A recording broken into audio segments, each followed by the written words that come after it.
We are going to go live straight away to Windsor Castle, where His Majesty the King will address a state banquet, and with impeccable timing, there he is alongside Emmanuel Macron. We can see Queen Camilla there alongside Brigitte. We've got Prince William there behind them and Princess Catherine as well. So it's been a really eventful day, hasn't it? Emmanuel Macron got off the plane. His wife appeared not to want to hold his hand, which is fair enough, some would say. Then they went off. Emmanuel Macron was serenaded initially by some rather bizarre tunes by a brass band that included things like Defying Gravity by Wicked. And then he addressed Parliament. Shortly, we'll play you a couple of clips from what was said inside Parliament. Some controversial things, it must be said. So he was talking about that we need to recognise Palestine as a state. He was talking about that, Brexit really hasn't been ideal. All right, fair enough. But then he was saying that despite the fact that we were expecting a big bumper migrants return deal with the French, he seemed to pour a little bit of cold water on that and also say that we might have a free movement deal lined up with the French as well. They've been keeping that one quite quiet in Downing Street. He did receive a round of applause, a standing ovation. One thing I will say before I go to my guest on this is that when you do see Emmanuel Macron there, that I think must be noted, that is the man who has helped with the invasion of Britain across the Channel. Around 100,000 illegal migrants have come across the Channel in his tenure. He has done absolutely precious little to stop that. And how do you feel as a viewer or listener watching or listening to this event tonight, where we are quite literally rolling out the red carpet for that man? How do you feel about that? Well, I'm joined now by the editor-at-large of the Mail on Sunday, Charlotte Griffiths, as we dip into the audio there from Windsor Castle. Charlotte, thank you very much. This is absolutely a historic moment, whether people like Emmanuel Macron or not. It's the first state visit of a European leader post-Brexit, isn't it? Yeah, it's the first, and they are really rolling out the big guns, because to have Catherine there is a really big deal. She hasn't been to a state banquet since long before she had cancer, 2023. And, she's wearing the tiara, she's wearing the dress. They kept us kind of hanging about whether she'd be there. And I'm talking about Kate so much really because, she has rolled back her working commitments, and the fact she's there, for me, means they are really deadly serious about this soft power. This soft power has to work, and it's an all-star cast today.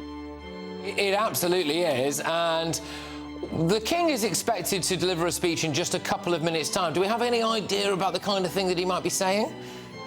Well, it's so difficult for him because he's being rolled out by Keir Starmer to do essentially something quite political, but he has to stick to soft power. So he has to stick to the words like shared history and friendship. And earlier he mentioned the word borders, but then quickly his team said, oh, yeah, but, we weren't talking about the boats.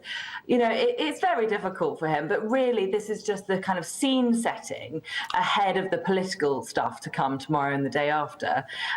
So I'm not expecting a controversial speech, let's put it that way. He just isn't allowed to, but, he's known since birth that he can't really go there. He can only allude to things. They've got this kind of ridiculous cocktail, a French cocktail with lemon curd in it. Poor old King Charles is reduced to sort of this level of diplomacy, using, cocktails, and Catherine's wearing a Christian Dior dress today because it's obviously French. Things like that. It's not going to be controversial, I'm afraid, this speech. Well, you're right, yes. It does seem as though they are rolling out the red carpet. Would you say that he is the king here in some way being used by Keir Starmer? Or actually, look, there is shared history between Britain and the French, not always a great shared history, it must be said, but a shared history there nonetheless, and they are our closest neighbour, so we should be, doing something like this for them. Would you go along with that? Well, I suppose so. I mean, what we've done so far hasn't worked. Giving 800 million quid to the French hasn't worked. They stopped one boat today, I think, one, and they slashed a couple ahead of this visit for good PR, and then promised never to do it again. So I suppose it's just a case of there's nothing left to do but roll out King Charles and just beg for friendship and cooperation from France. But it is actually a country that the king is quite fond of, and he's a very cultural man, so I think he's probably enjoying it. And in regards to your previous question about Keir Starmer kind of using him for these political events, I've never known a Prime Minister use the royal family more. He's rolled out every 5 minutes, and he's got cancer. Oh, look, he's standing up now for his speech. Well, you're right. Let's take this live now. So this is King Charles in Windsor Castle. Vous et moi-même sommes ravis de vous accueillir au château de Windsor pour cette visite d'État, la première que je reçois ici depuis mon avènement au trône. I recall with such fond memories our visit to France in 2023, when you so graciously hosted us, Monsieur le Président. Much has happened in the meantime, and France and the United Kingdom have stood ever closer since then. At this crucial point in our shared histories, your visit is another occasion to celebrate our deep and enduring friendship. Indeed, these ties extend beyond friendship into family. The castle in which we meet this evening was begun by my ancestor and your sometime countryman, William, Duke of Normandy, in the year 1070. It remains the oldest and largest occupied castle in the world. So it is perhaps rather appropriate that my son, the Prince of Wales, who shares that earlier William's name, has made Windsor his home with his family, like so many of our predecessors. The Norman English society that was established by William the Conqueror was neither, at least initially, an entente nor especially cordial, but it marked on one view the beginning of 1,000 years of shared history and culture between our two peoples, which has enriched our two societies beyond measure. Cette ère fut aussi le début d'un partage linguistique, même si je ne peux qu'espérer qu'en écoutant mon français, vous ne ressentiez pas la même chose que la princesse Catherine de France pendant son apprentissage de l'anglais dans Henri V de Shakespeare. Ô Seigneur Dieu, a-t-elle dit, c'est assez pour une fois. Louis-Philippe, King of the French, stayed here as a guest of my great-great-great-grandmother, Queen Victoria, in 1844. That was the first time in 400 years that a reigning French king had visited England. By any standards, that's a long time to wait for an invitation to dinner. At least fewer than 2 years have passed since we last dined together, Monsieur le Président. Queen Victoria had herself chosen France for her first overseas journey just the year before. These reciprocal visits laid the foundations for the alliance that we enjoy today. Their impact was tangible. Soon after Louis-Philippe had left Windsor, Queen Victoria wrote to him to say how much we wish to see growing stronger and stronger this entente cordiale between our two countries, which exists so happily between us personally. Today, Queen Victoria's wish is a reality. France is one of our strongest allies, as well as a country for which my wife and I have deep affection personally. We marked 120 years of the Entente Cordiale last year with your Garde Républicaine parading alongside the King's Guard at Buckingham Palace, while number 7 company of the Coldstream Guards joined their French comrades on the courtyard of the Élysée. This unprecedented ceremonial moment reflected the depth of our country's modern-day cooperation, our armies quite literally standing shoulder to shoulder. Less than 2 years ago, we celebrated that relationship in Paris and Bordeaux on our first state visit to France. As we look back on that special time, we recall with great fondness the warmest of welcomes the people of France extended to us. This very hall in which we meet this evening, rebuilt after a terrible fire, also recalls the extraordinary restoration, Monsieur le Président, of Notre-Dame de Paris that we were able to see at first hand during our visit. It is so very special to see the cathedral open once again, and I pay tribute to the expertise, craftsmanship, and determination of all those involved. A millennium ago, this castle was built to guard the western approach to London. Today, our two countries face a multitude of more complex threats, emanating from multiple directions. As friends and as allies, we face them together. These challenges know no borders. No fortress can protect us against them this time. Instead, the answer lies in partnership, and we, France and Britain, must help to lead the way. Our two nations share not only values, but also the tireless determination to act on them in the world. Of course, we would not be neighbors if we did not have our differences. This is a relationship built not only on cooperation and mutual fascination, but also on amicable competition and occasionally even, dare I say, confusion. The indomitable Gaul, Asterix, himself, and no doubt many of his compatriots since, struggled to comprehend our beloved tasse de thé avec un nuage de lait, taken at precisely 5 o'clock in the afternoon, just as we find it impossible to bake a baguette quite as well as those your artisans make in France. And can I just take this opportunity to say how delighted I was to see that finally that great French contribution to world cuisine has now been given its rightful place and recognized by UNESCO as part of the cultural heritage of humanity. Enfin, not too soon, I would argue.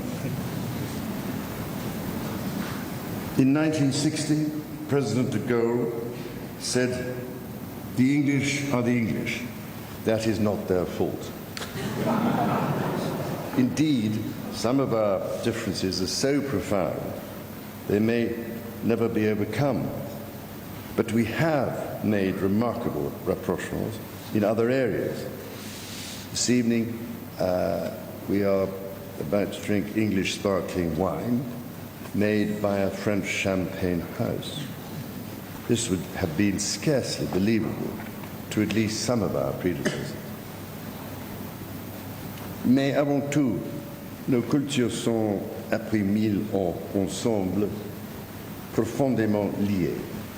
Ce qui est peut-être le plus remarquable est la manière dont la particularité d'un pays fait partie du récit de l'autre.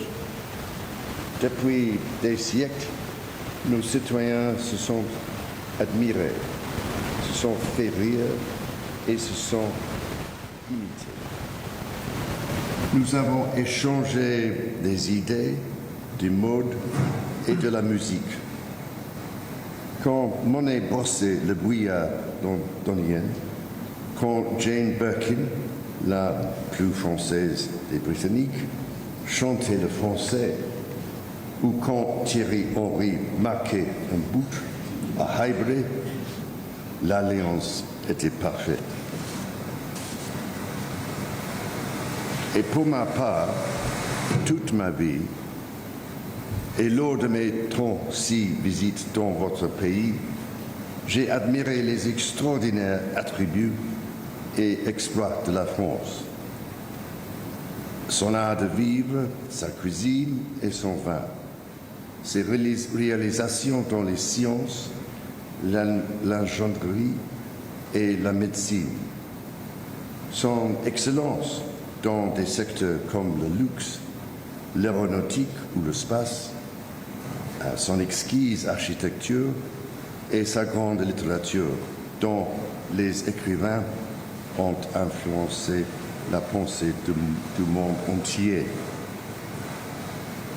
And, ladies and gentlemen, in what other country in the world could so flourish something called l'Association de sauvegarde de l'œuf mayonnaise? In 1944, Sir Winston Churchill said, "All my life I have been grateful for the contribution France has made to the culture and glory of Europe, and above all for the sense of personal liberty and the rights of man, which has radiated from the soul of France. Show me a moment when I swerved from this conception, and you will show me a moment when I have been wrong." General de Gaulle, of course, spoke from London on the 18th of June 1940 with his message, one that stirs French souls to this day, that the idea of France shall never be extinguished. Monsieur le Président, today, with the Prime Minister, you paid your respects to your predecessor outside his headquarters at 4 Carlton Gardens, from where, with British support, he kept that flame alive. Le sacrifice de nos ancêtres, dont nous avons honoré ensemble la mémoire en Normandie l'année dernière, lors du 80e anniversaire du débarquement, nous ont montré l'exemple de la résolution et du courage nécessaires pour l'emporter aujourd'hui. Le général de Gaulle a parlé de notre alliance comme d'une entente des démocraties.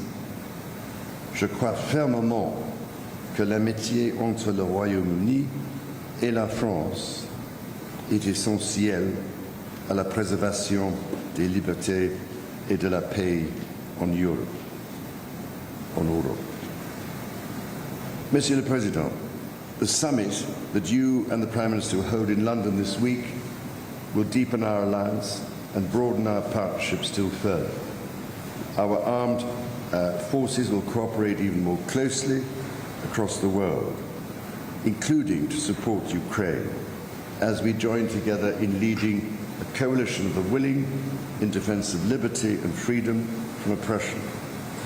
In other words, in defense of our shared values. Our technology experts will also collaborate even more deeply to determine how we harness artificial intelligence for the good. Our diplomats will work together to defend the international rule of law and the multilateral system. Our security services and police will go further still to protect us against the profound challenges of terrorism, organized crime, cyber attacks, and, of course, irregular migration across the English Channel. And our businesses will innovate together, generating growth, trade, and investment for our economies and across the world. And crucially, our conservationists, our governments, and our private sectors will work as one to tackle deforestation, protect nature, and preserve our oceans, issues for which you and I share a particular concern, Monsieur le Président. When I spoke at the French Senate in 2023, I called this an entente pour la durabilité. On that visit, we jointly launched the International Panel for Biodiversity Credits, a project which has the potential to transform the way in which the market can protect and restore nature by mobilizing capital and incentivizing conservation. I know you believe in the importance of that as much as I do.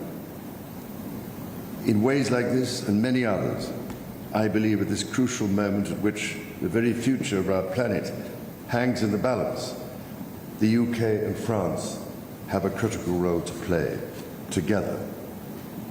In this respect, I hope I can offer my warmest congratulations on your leadership in hosting such a significant Ocean Summit in Nice last month. Ainsi, avec espoir et fierté, je célèbre ici et avec vous un partenariat véritablement moderne entre nos deux pays. Therefore, as we dine here in this ancient place, redolent with our shared history, allow me to propose a toast to France and to our new entente. An entente not only past and present, but for the future, and no longer just cordial, but now amical.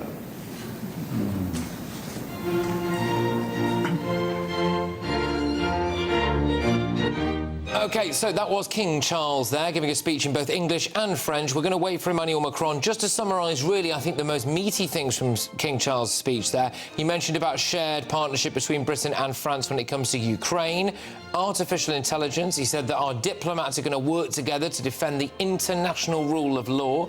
Our security services and police will go further to protect us against terrorism, organised crime, cyber attacks, and then, and I think this was probably the most controversial thing that might have got a lot of our viewers and listeners going, irregular migration in the Channel. That is a bit of the speech that no doubt will have been lent on by Sir Keir Starmer, because that was really the political aspect of it. So that use of language, irregular migration, bearing in mind that supposedly one of the main points of this summit that we're going to get between Macron and Starmer is about getting this one-in, one-out deal with the French. So there we are. He did use that line about how our challenges know no borders. He says the answer lies in partnership. And we would not be neighbours, he said, if we didn't have the odd difference, which I did think was actually quite funny as well. He said amicable competition. Charlotte Griffiths is still with us now as they take a sip of English sparkling wine made by a French champagne house. Charlotte, what did you make of that? I thought the first two-thirds were about immigration. Maybe I was just maybe that's just how I was thinking about it. But I thought he was building up this idea that we, our armies have fought together in the past, together, and shared history, comparing Notre Dame with Windsor Great Hall, trying to create as many similarities as possible. And I felt that he was alluding to this build-up that we have to, of course, fight this border problem together. I felt that's what the whole build-up was. Then he talked a little bit about Ukraine, and then he obviously mentioned irregular migration. OK. Well, thank you, Charlotte. Stay where you are, please. We'll go to Emmanuel Macron now. President Macron. Honourable Ministers, my lords, aldermen, sheriffs, chief commoner, ladies and gentlemen, dear friends. Your words of welcome are an honour to my wife and myself, and touch us deeply. I would now like to say how much I appreciate your welcoming us to Windsor, a sign of your great courtesy and a testament to your friendship with France. Could there be a better symbol of the longevity and solidity of your nation than this palace, built long ago by the Normans as a fortress? It was put to its original use again during the Blitz, when it protected Princess Elizabeth and her younger sister Margaret. Et si vous m'autorisez, Votre Majesté, c'est à la reine Elisabeth II que vont mes premières pensées ce soir.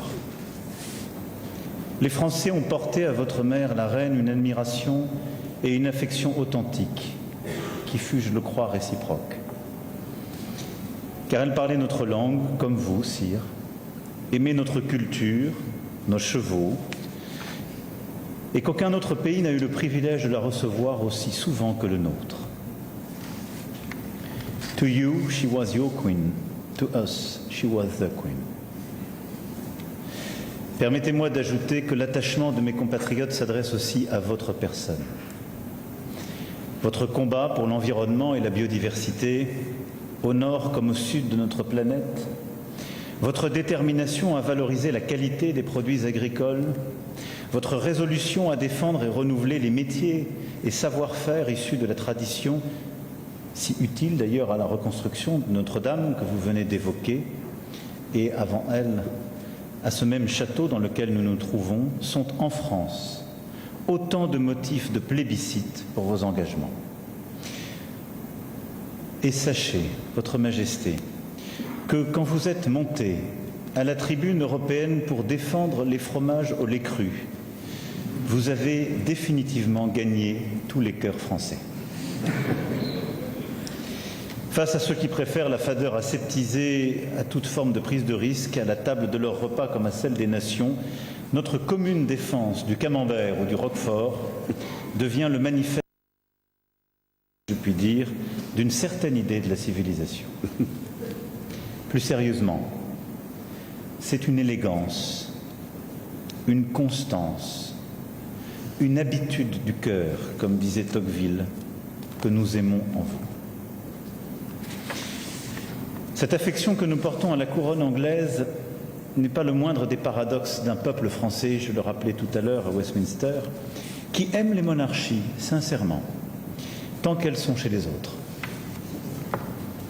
Votre ancêtre, la reine Victoria, a d'ailleurs toujours son portrait solennel dans un salon de l'Élysée, et l'avenue Georges V est une des plus belles de Paris. La profondeur des liens qui unissent nos peuples, sans équivalent dans l'histoire, est le fruit des siècles d'échanges, d'inspirations croisées, mais aussi d'alliances sans cesse bousculées, de rivalités sans cesse réinventées. Au fond, nous vivons comme dans un bon roman de Jane Austen, où les plus grandes hostilités révèlent en effet des attractions paradoxales. Miss Elizabeth Bennet passe des centaines de pages à se plaindre de l'arrogance de Mr. Darcy, et vous savez comment finit le roman. Quant à nos deux peuples, nous avons été au cours de l'histoire des ennemis si fidèles, si dévoués, que nous ne pouvions pas devenir amis. Mieux, frères, par le sang, par l'espoir, par la gloire. L'épreuve des tranchées, d'abord, le sacrifice des alliés. OK, I'm just going to come in now because Emmanuel Macron, the President of France, appears to not be doing anyone the courtesy of actually bothering to speak in English there, so we'll wait and take it if he does, bearing in mind he's fluent and, of course, currently in Windsor Castle next to the King, who did bother to speak a little bit of French. It might have been quite nice of him, but when he starts to speak English again, if he does, we will take it. Charlotte Griffiths is still with us, the editor-at-large at the Mail on Sunday. I was going to ask you what you make of what we've heard so far, but unless you're fluent in French, I suppose you don't really know, do you? I'd really like to be able to say I was fluent in French and I understood every word. I actually don't think Charles did, though, because, of course, you know, when Charles speaks in French, he's reading from, you know, his cue cards, and I thought he struggled a little bit with his French. And I did think, I wonder if he's understanding any of this, because he can speak French, but he's not really fluent.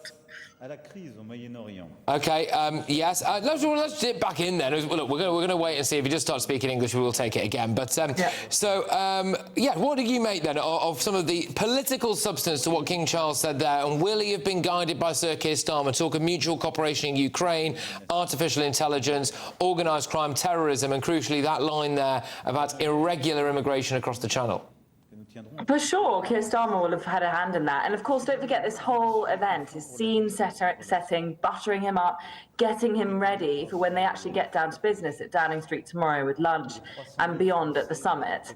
And I really felt that, you know, these anecdotes he was coming up with were, I mean, he was clutching at straws at some points, I thought, you know, to find our sort of shared commonality.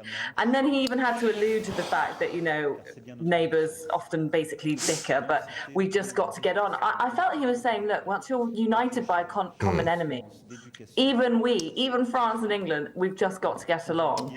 And, you know, he did the kind of, as predicted, all those words like shared history, rapprochement, all that kind of stuff that we were expecting him to say. You know what I think we're looking at now, Charlotte? Sorry to cut across you, but what I think we're looking at now is another example of a man who is singularly using us for his own personal gain. So he stood up in the Parliament and basically slagged off Brexit. He said that we should recognise Palestine as a state. He's not lifted a finger to help stop the boats, even when he clearly could have done. I think he's responsible in no small part for the invasion of Britain in that respect.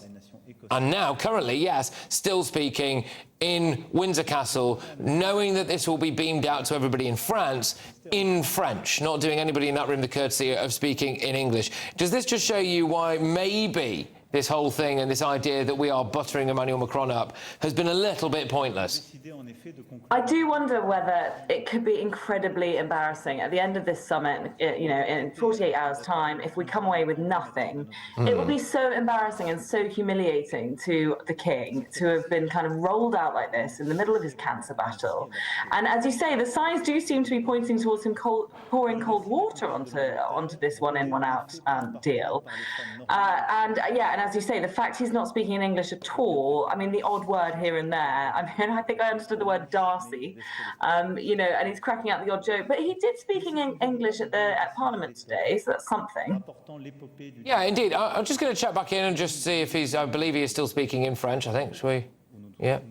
Yeah, he is, yeah. OK, good stuff. Probably worth, at this point, noting some of the notable guests. It appears that Elton John's there, David Furnish, his husband, and what I think will go down in history as the most successful waiter ever, Fred Sirieix, from First Dates. There's an interesting mix of people there, Charlotte.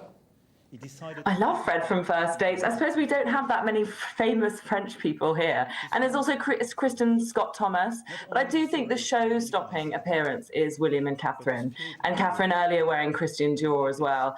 That is a true sign that they are really trying everything in their power to get this deal over the line with Macron and show him the very, very best that the UK has to offer in terms of hospitality and our show-stopping, glamorous Princess Catherine. Charlotte, he's doing us the courtesy of speaking in English for a bit, so we'll take it live now. Whose stories it tells and land on British soil. Either they were never made or they were lost, but the final scenes of the tapestry are missing. I see that as even more powerful symbol. In the great mural of Franco-British history, the end has yet to be written. So it is up to us to do it. Yes, our story is built on these conquests and these rivalries. That is the beauty of our unique relationship. And when our museums talk to each other, when your poppies bloom among our bleuets, when Paddington travels to France and Asterix to Britain, when British humour and French irony converge, when our common sense and sensibility overcome our pride and prejudice, we are unstoppable. And when we come together around one table, then everything is possible. Churchill wrote in his notes, as he prepared food supplies for his troops, this wise political maxim: the stomach governs the world. Honor where honor is due. I would like to end my toast. First of all, Your Majesty, to say now, you created the Entente Amicale. And this Entente Amicale will be launched in Windsor in 2025. And we want to believe in this new era. And I would like to end my toast by raising my glass in honor of Your Majesty, of Her Majesty, Queen Camilla, and your family. I raise it in honor of the United Kingdom, of this Entente Amicale that unites our two fraternal peoples in an unwavering alliance. Long live the United Kingdom of Great Britain and Northern Ireland. Long live France. Long live Franco-British friendship.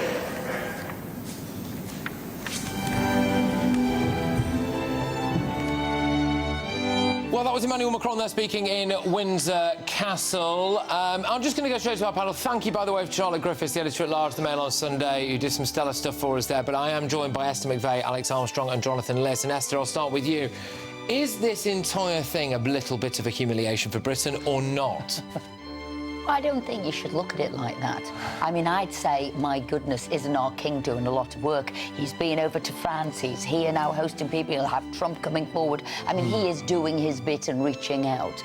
I think what we see at the end of it is what's important. Yeah. I mean, if we are saying, are we going to get France to stop some of those boats? Are we going to get a lot more for our £770 million? I mean, it's what comes at the end. So, yes, they're wheeling our royal family out. Yes, that is what we've always done, the soft power, the diplomacy. But for me, it's what happens at the end of it, because I don't want to have just warm words. No, exactly. And I think that our king in this particular instance here could not be doing more, could he? Could not have gone to further lengths, and great, tremendous to see Princess Catherine and Prince William there as well. Fantastic stuff. But, Alex, I just don't think this kind of thing works for Emmanuel Macron. He came over shortly after Brexit, had this big thing with Theresa May where they were supposedly best pals, and he walked out of Downing Street, and people might remember this, it was a few years ago now, walked out of Downing Street, stood on the steps of Downing Street, opened his arms to the world press and said, if you're French and you live in Britain, come back to France, we're here for you. He tried to steal some of our vaccines during the coronavirus crisis as well, I think you remember, and that ultimately is the man who has done nothing to stop the migrant crisis.